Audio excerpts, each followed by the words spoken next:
The attack that shocks a nation and the world. Kenyans look for answers. Who did it? And why? A sharp rise in terrorism attacks over the past 2 years.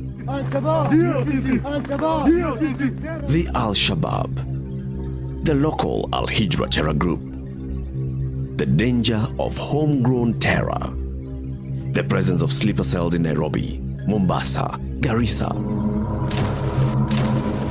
Kusimama katika huu ulimwengu, lazima shingo za makafiri zishughulikiwe. Bila kuchonga na kuzifieka hizi shingo za makafiri, tauhid haitosimama. The minute a man openly says that if you don't share my religious belief, you should be killed, where is your freedom? Where is your freedom of worship? Where is the constitution? A recruitment scheme that takes in young people from Kenya, from Europe, from the US. Hawa muita anti-terrorist waje wachunguze kama ni urongo wanapeleka watoto Somalia, wanaenda wanauliwa huko Somalia. The radical preachers. Mtu kushiriki katika jihad mpaka afe katika jihad apate shahada, mwanzo damu yake inapomwagika dhambi zake zote husamehewa. The Kenyan line of defense. I can speak with authority that in any given day, we get an average of 10 terror threats. The different pieces of a dangerous international puzzle. Imagine putting these substances in a container from Iran to Kenya and coming here to pick it before it landed. The challenge to separate fact from fiction. Most of these cells are dormant, but they can be activated at a very short time. That farmer you knew can take up firearm and be the terror next door. Na watu wataingia katika dini ya silaha. On the heels of terror. Saturday, 21st September 2013, 12:35 p.m. Westlands, Nairobi, the Westgate Mall. Two men enter the mall's main entrance. They start shooting indiscriminately from their AK-47 assault rifles. I just heard a bang from the end of Art Cafe. And then on the other end, I also heard a bang, and the guy fell down. I saw two gunmen come our way, and one of them specifically pointed at the security guard who was 2 feet away from where I was. And I heard a loud bang. He was shot in the head. But we could hear noise out there, people saying, screaming, help, help, in Swahili. Another two access the rooftop car park. They open fire. There's a children's cooking competition. They are not spared. And I watched this bullet hit the wall. It missed my son's head just like that. And it hit the little boy next to him. Mimi niliona wawili wenye walitokelezea. Sasa wenye wawili walikuja kitambo wafike sasa hapa kwenye watoto wako walikuja kama wame open fire alafu wakarusha grenade. Alafu waka open fire mara ya pili. Sasa hapo mimi kwa sababu penye nilikuwa nimejificha singegongwa mwili lakini mguu ilipatikana. In less than 3 minutes, Westgate Mall has been turned into a bloody war zone. Frantic calls are sent out to friends, relatives, and the police. The first person I called was the county commander, just to ask him whether the situation is under control. New Nairobi Area Deputy County Commander Moses Ombati issues an alert to all police stations which fall under Gigiri Police Division. Parklands Police Station is the nearest station to Westgate. We communicated to our officers who are at the Westgate. We have undercover officers, 3 undercover officers. In less than 10 minutes, plainclothes police constables Kimeu and Odhiambo are at Westgate. At the Westlands DC's office 2 kilometers away, the third, a plainclothed AP officer Constable Seki, jumps onto a matatu and quickly connects to a bodaboda. Nikashukia pale Sarit, nikashukia hapo nikachukua pikipiki kanikimbiza mpaka Saidia. Nikaingia na hii barabara ya Peponi. Nikanishukisha pale hapo karibu na Westgate. They are about to encounter a situation far beyond the suspected robbery. The guy was shooting like 2 shots at a time. A burst of 2 shots or 3 shots. I knew the guy was having a rifle. It was not a small firearm like mine. It was a rifle. More firepower is required. They call for backup. There were more gunshots, so I didn't know the direction of the direction where the gunshots were coming from. The problem is, a large number of police officers have been assigned to safeguard thousands of rugby fans in Kasarani for the Safaricom Sevens finals. In this case, we had officers who were deployed, but then not that number because of the event that we had. So the few officers that we had deployed are the ones now who encountered with this incident firstly. Constable Seki, the AP officer who took a boda from Westlands DC's office, has already entered Westgate through the service entrance, accessed through Peponi Road. He has a good geography of the area. Kuna kazi tulikuwa tunapelekana tunafanyaga mbele ya kusindikiza pesa inaitwa CIT cash in transit. Kwa hivyo mara nyingi tulikuwa tunaingiaga hapo Westgate. Kwa hivyo nilikuwa najua. His task to access the building through a little known entry point, the fire exit. He gets an unlikely ally who also has a gun. The two go up 3 floors that are dark towards the rooftop. They emerge at Java. Watu walikuwa wamejificha. I could hear some noises, watu wanajaribu kuongea, wanalialia. Ndio nikawaambia amkeni. Saa hiyo ndani huyu Mbritain akatoka, akaenda nyuma yangu. Akaenda kuita wale wengine. Sasa nikamwambia it's clear here. At the Westgate front, backup is trickling in. Kabete OCS Stephen Lelay and Corporal Noor, an officer attached to the flying squad, arrive, accompanied by a few other officers. Volunteers of the local Asian community offer to help. They have pistols. The Red Cross and other paramedics who are now at the scene urgently need access to the basement parking and the roof parking ramp. The front entrance is a no-go zone. In 15 minutes, a much-needed breakthrough. Wakati huo nikaangalia nikamwambia iko clear. Tukaenda huyu mzungu nikamwambia ende waambie wale wako pale chini waanze kukuja, mimi nitawa direct. Constable Seki is at Java next to the rooftop parking. There is no sign of the assailants. He told us he was at the rear side, the rear parking side. And there were so many casualties. And at that time there was an exploded hand grenade. Ndio Odhiambo akapatia simu Chief Inspector Lelay, OCS Lelay. Tukaongea na Afande Lelay, nikamwambia pale niko. The new team, comprised of police officers and volunteers, raced towards the rooftop parking. Even for the hardened police officers, the bloody scenes are shocking. There was this other Ukrainian lady who was shot with her kids. She was shot in both legs. A kid too was shot. She was just crying for help. It looked like a war zone, basically. Some of the most horrible things I had personally seen in my life. I think it's a Chinese boy. He's asking me for water. But he's injured. You know, normally when you give somebody who is injured water, chances are that he might die. We can't give you any water. You have to hold on. You know, you need water, but you can't give it. You have to call for paramedics to give you whatever aid they can give. At police headquarters, Vigilance House, the situation is now termed critical. It's time to call in the elite SWAT team based in Ruiru. So we agreed that if it is a terror attack, the right group to deal with this menace is the SWAT team.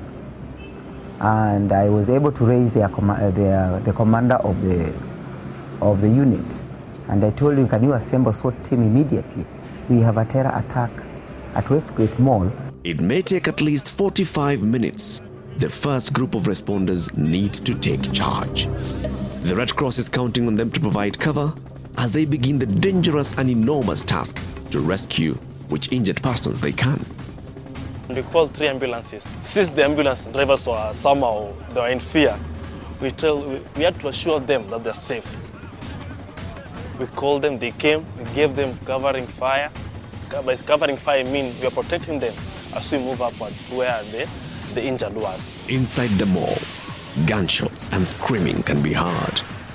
It's unclear how many civilians are inside or how many gunmen. The Nairobi County Command makes a decision for the early group to proceed inside, while the other officers are left outside to provide cover for the Red Cross. screening those being rescued, many injured, all terrified, is a challenge, but securing this exit route is critical. The first thing to start with, let's remove and evacuate these people. So that's why you could see people lying down, other people, crawling, other people coming with, with their hands raised up. Those were the commands that we were giving so that we can see the behavior of these people. For the next 2 hours, it comes down to clearing the second and the first floors. Hundreds of civilians are hiding in shops, in toilets, every available avenue. Hundreds get out of the death zone. So a lady who says she's in her car in the basement, or another one is on the roof. Now we are getting information of where people could be located. So once we get that, now we try to figure out how to get them out. The shooting has ceased, but it's clear the shooters are on the ground floor. There's Corporal Nur, there's Chief Inspector Lay, OCS Kabete. They are saying they are going to move fast. OCS is going to go in front of the corporal. Then the corporal will follow, then I'll be the next. Kutoka first floor sasa kwenda ground floor. Hapo ndo ilikuwa mbaya. Sababu hiyo watu ni kama walikuwa wametutime. The terrorists had picked the ground floor as their battleground. Vile tutafanya hapa utateremka mbio, kila mtu aende achukue pila au utafute cover nyingine. It was impossible for us to clear all corners and angles. This is the ultimate face-off. The rescue squad has arrived. They start their descent while reconfirming every secured space on the top 2 floors. The original team hits the ground floor. Now sure of an impending assault, the gunmen unleash a hail of AK-47 firepower. They could clearly see Nur, and one of them hit him. And I remember this scream that came out from Nur, and it was, I think that's a sound that I cannot forget. Corporal Nur is hit. The first bullet goes through his stomach. I was shot in the back, and immediately I felt that my stomach had been, the abdomen has been perforated. I removed my shirt and tied in my intestines so that it cannot flow out and make me trample on it. When I was moving back and trying to shoot back so that we can have a line of escape, this same guy aimed on me and fired several rounds of bullets at me. And that was when he got me in the leg. The gunmen focus their attack where Nur has fallen. The guy who is inside the shop knows the gun has fallen down. It's like he knows we are going to pick that gun. So he's considering around that area with the gun. He's just shooting around that gun. No, we can't pick the gun. Corporal has left. He has left 2 of his firearms. We know now we can't leave those guns there. Nur has also dropped his AK-47 rifle and a pistol. The challenge is to get Corporal Nur out of the death zone and recover his dropped firearms. In the effort to rescue Corporal Nur, another officer, Inspector Lele, also sustains gunshot wounds. For the next few minutes, the remaining team holds ground as they evacuate the injured officers and hold the attackers at bay. After Nur was injured and he was gotten out,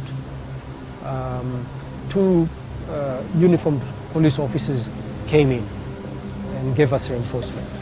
And they had tear gas canisters. Police Constable Kimeu now has to lead the assault. And we had established that these people were shooting from the Nakumat entrance. And we tried to go from the back, from their blind side, because when Nur approached from the front side, he was shot at. Now closer to Nakumat, Kimeu throws another tear gas canister. A piece of the exploded tear gas canister hits a carpet at Nakumat's front. It reveals their next challenge. There's a woman with some children under a table.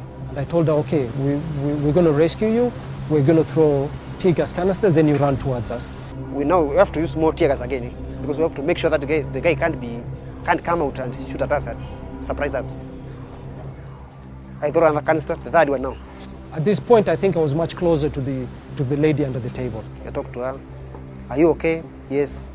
Can you come out and run out? She tells me she has young kids. So I told her, is it possible to send the eldest running towards me? Release the bigger one to come out first. The girl which was seen on TV running towards the Haji. And that's where you see the little girl comes out running towards us. She comes out with carrying one baby, and then the European lady comes out carrying another baby. Another Asian girl comes out, then another African Kenyan comes out, and she was limping. I think she was the one who had been shot. There is now a clear window for civilians trapped on the ground floor to get out. By now, approximately 1,000 civilians are in the clear.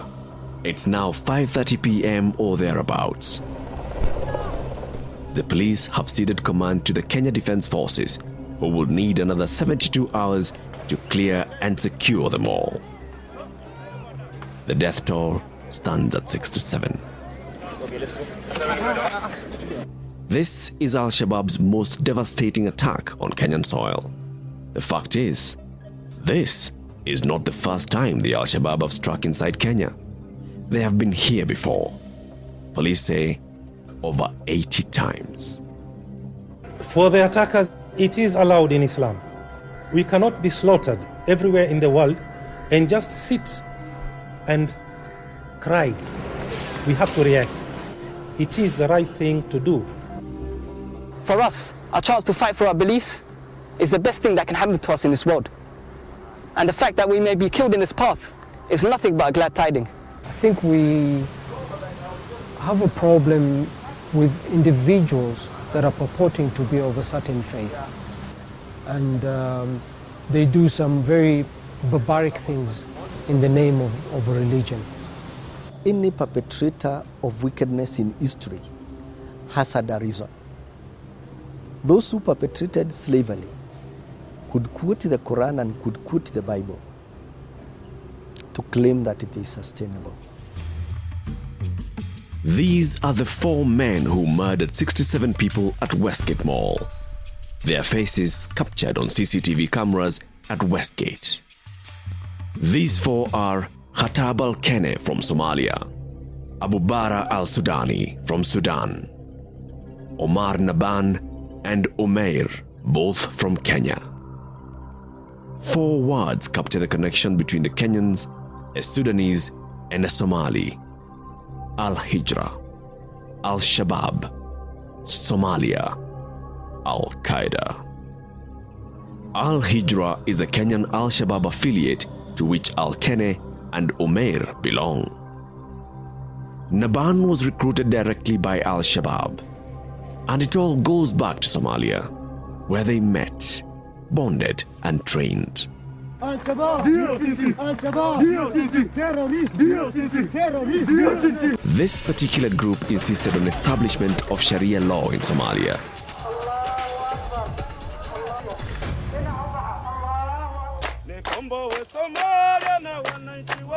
By 2011, a United Nations-backed force from the African Union, including soldiers from Kenya and Uganda, pushed the militants out of the city in 2011 and out of the vital port of Kismayo in 2012.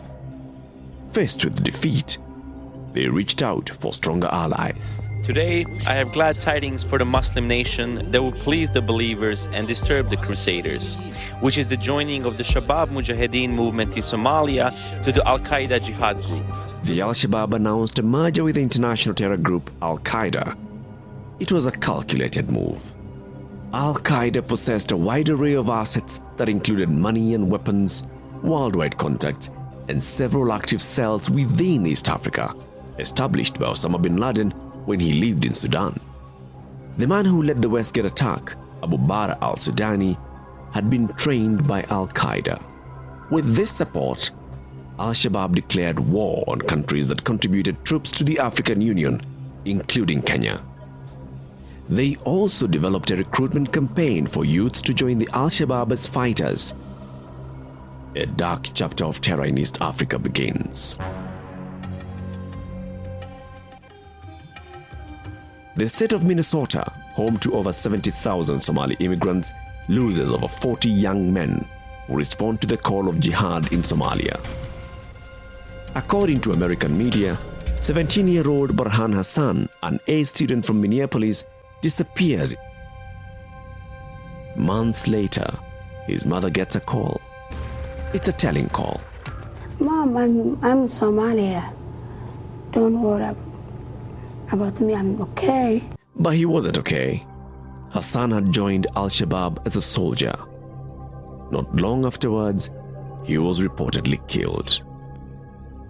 Soon after, the FBI started getting reports of young men disappearing from home, never to return. They land in Kenya and travel to Al-Shabaab training camps in Somalia. Here, they receive training as regular fighters, while others become bomb makers or suicide bombers. Kuna dini ilikuja hapa mwaka moja labda na kitu hivi. Imeshachukua mpaka watoto wetu kuwapeleka nje, japo siwezi kusema mtoto wa mtu mwingine, lakini wangu ni mmoja alipelekwa nje na sijui ni wapi. This Kenyan man wails about the disappearance and loss of his son in Majengo, Nairobi. Na wakampeleka, mwisho wake nilipata simu ya mwisho kwamba kijana wako amekufa. Sijui amekufia wapi. Sijapata maiti yake. A group of clerics recruited him, he says. He went to Somalia to fight. He says he was told his son died in battle. Hatujui kule wanakotoa pesa. Tuna haja serikali ijue pahali hao watu wanatoa pesa. Hao wenye kanzu fupi. Hawa muita anti-terrorist waje wachunguze kama ni urongo wanapeleka watoto Somalia, wanaenda wanauliwa huko Somalia. By 2012, Al-Shabaab focused their attention on Kenya, Uganda, and Tanzania. Kenya is specifically important in this new recruitment scheme. For years, it served as a quiet gateway for those recruited from Europe and the US to access Somalia. For a long time, the international recruits would arrive in Kenya as tourists and through a well-defined route, leave the country on foot or boats through Mombasa, Lamu, Pate Island, Kiunga, and into Somalia for training. Unlike international recruits, Kenyans can easily blend into the local population, making them harder to detect. Kenyan recruits are the ideal enemy within. We understand they are in cells. Most of these cells are dormant, but they can be activated at a very short time. That farmer you knew can take up firearm and be the terror next door. Coming up next on the Hills of Terror. Imagine putting this substance in a container from Iran to Kenya and coming here to pick it before it landed. Na utajifundisha wapi kurusha risasi? Somalia mbure, muhimu wewe ingie tu. Those flags that were put up here is to us Muslims are like the cross to Christians. Actually, terrorism is not like any other ordinary crime. So if they are going to be lumped together with other crimes, we might lose it. And we don't want to lose our country to terrorists. Lazima shingo za makafiri zishughulikiwe. This is the high time we said enough is enough.